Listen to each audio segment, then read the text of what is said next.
Welcome back, everybody. It is reveal day. I'm going to reveal this bike by taking that cover off. Watch my previous video, you already know. My new challenge is to ride over 2,000 mile round trip down to Florida, 250 cc's or less. I've always wondered what it'd be like to do it on a little bike, if it could be comfortable, if it could be, I know it can be done. People have done it before. I'm sure hundreds of people have done it before, if not thousands. Also, it had to be $1,500 or less, and I think this is the best bike for the money. When you're looking for a used bike, this is something you want to look for. I'm going to go ahead and just snap this cover off, and then we're going to go ahead and take a look at what's the best bike. Well, that's it. That is a Virago 250.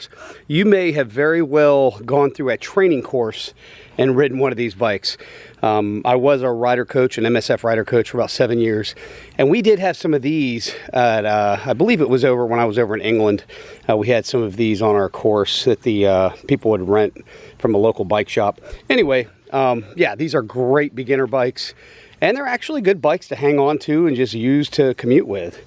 But we're going to go over this one here in a minute, and then we're going to go take it for a spin. So let's go. Even when you feel low, you can still go. Even when you feel slow, you can still go. Even when there's no hope, you can still go. I never answer to no, man, I still go.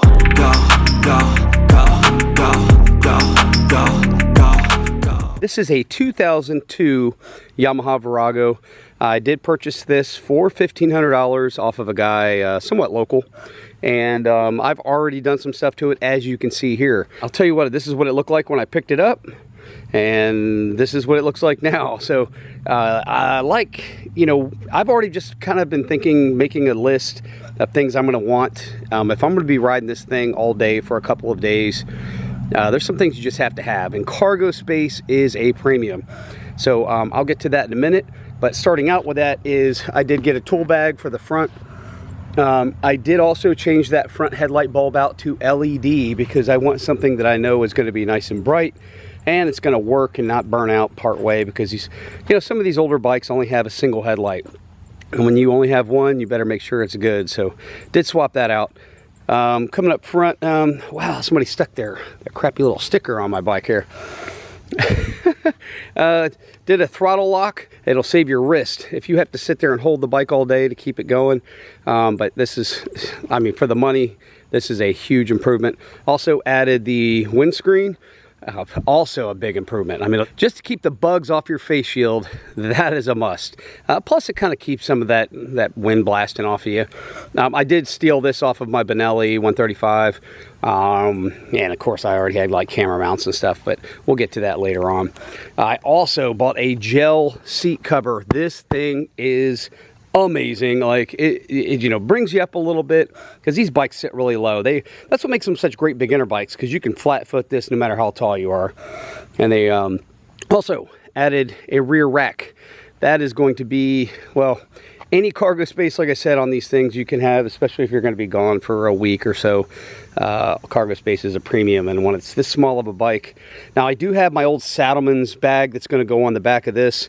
I bought that back when I had my 2011 Road Glide Custom. I bought it at Sturgis at one of those tents, and I still have it. It's awesome. But this is part of that bag. These hooks right here, that bag straps onto that. But we'll show that later on, and then maybe in another video. Also, the chain on this thing was really rusted out, so I did change out that chain. However, I have new sprockets as well, so that chain's coming off. I'm going to go from the stock 16 45 tooth to a 17 42 tooth.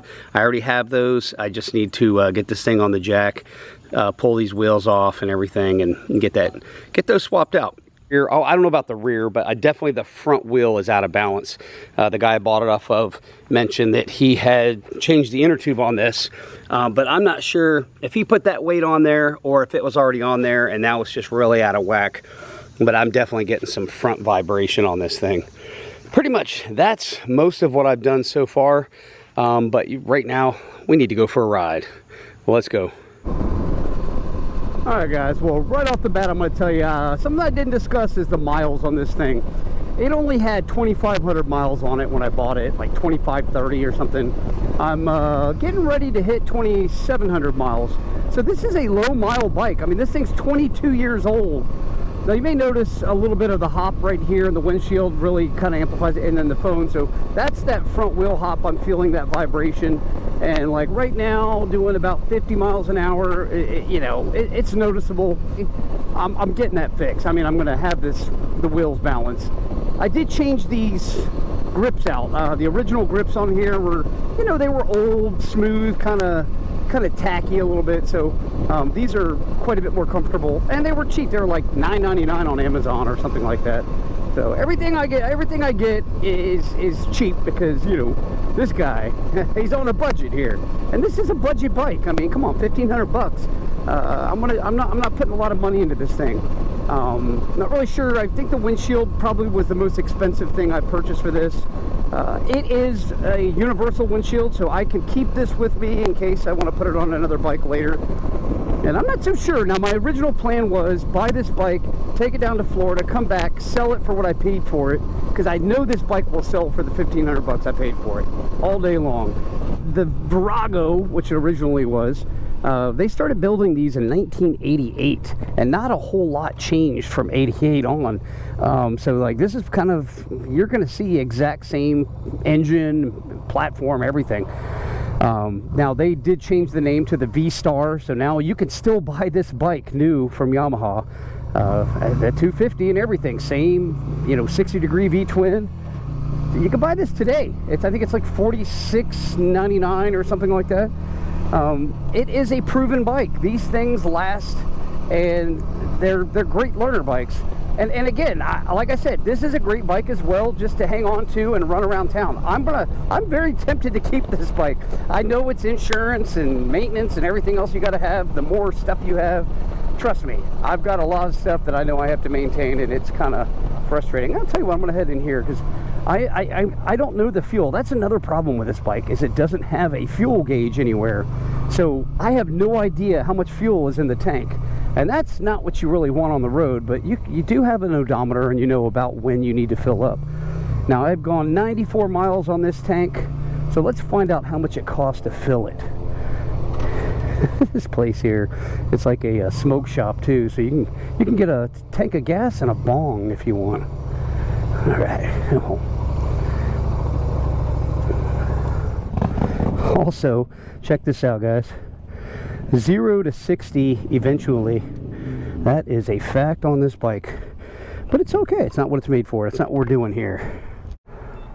Hey, only the cheap gas for us here on this thing. Okay, I'm surprised. 1.5 gallons, man, so far. Kind of tilt it up a little bit, get every bit in there we can. Oop, splashing everywhere. All right, 505, $5 to fill it. I think that's good right there. I don't want to go any higher. Get every drop. There we go.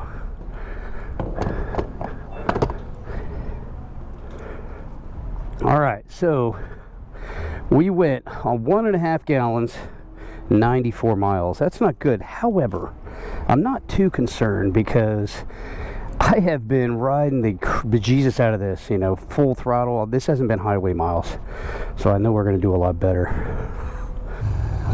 1.58, 94. You know what? Let's do the math on this right now. So around town, buzzing around, full throttling it, 59 miles per gallon. So I'm expecting a little better than that, but I figured I was going to stop a little over every 100 miles or so, and I will have my reserve tank, but we'll talk about that later. Let's go. Reset right now too. Look at the old dial.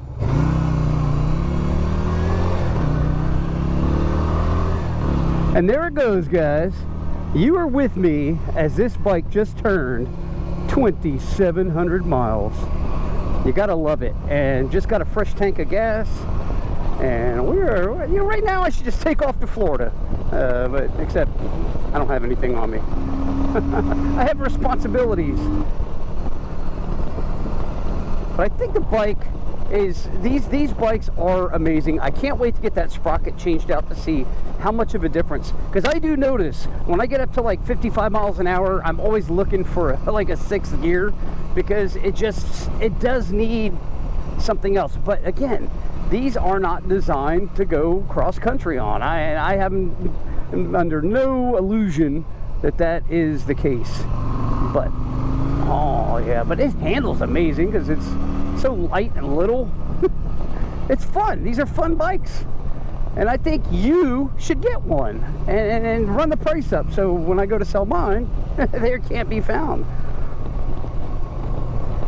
I'll say originally my plan for this whole trip was to buy the bike, a 250. I like everything that I'm doing with this, but originally I was focusing on the Ninja 250. It's a, you know, water-cooled 250. Those things, you know, I had an 06, I believe, and ooh, come on now, and it was like that bike would do 100 miles an hour, no problem. I actually think I had it up to about 110 at one point. You know, and being on a highway, you definitely want to be able to hit some speeds. Now this thing tops out, I will tell you, I had it on the highway, just gave it all it had, 80 miles an hour. And that's with the current gearing, that's the stock gears. So when I change those sprockets, this thing's going to definitely reach. It can go faster, that's not the point. I want to keep the RPMs down, conserve a little more fuel possibly. I'm not even sure how much it'll affect the fuel economy, but it'll definitely not make the engine work as hard, and that's kind of the goal. But yeah, the Ninja 250 was ideal. I have found one. The guy wanted $2,200 for it. Then he dropped it to $2,000. But in the meantime, this popped up and I bought this. Then he drops it to $1,500, and that would have been like the ideal bike, in my opinion, at the time. But after riding this and realizing how comfortable the seating position is, how comfortable the seat is, and just being able to ride like this, I can ride like this all day with the more forward controls. And once I get that bag, that Saddlemen bag on the back, I can lay back on the bag. I can lay back on my suitcase basically and just kind of chill out and relax. And I have my cruise control right here, basically, you know, throttle lock, and I'll be able to just kind of roll down the highway, and just when I'm ready to stop, I stop. I can just take in the sights, and that's what we are going to be doing, is taking in the sights. All right, guys. Well, that's pretty much all I wanted to do, is get a little ride in on this thing, talk about what the plan is, and that's coming up. All right, so the next video you watch will be either going over the improvement, the final improvements, getting it loaded up. I do have a tank bag for this, and I have my suitcase which needs to go on here. So maybe the next one I'll just go ahead over and we'll pack up and pretend to take off. Or maybe we will be taking off, I don't know. The rate I put videos out, I may be getting back from Florida. Hey, that's a stop sign right there. All right. All right, guys. Well, like I said, there's nothing more. You see what I've got here. Tell me what you think, man. Would you do this? Would you go out and spend $1,500, buy a 250cc bike and drive 1,000 miles each way? I don't know, if you had the time. I'm saying, like, I kind of have the time. I mean, I'm in between jobs, so why not go out and enjoy myself? All right, guys. Well, that's pretty much it. Oh, look at that. Good way to rev my motorcycle. As always, thanks for watching. If you haven't, like, subscribe. See you on the next one. Peace.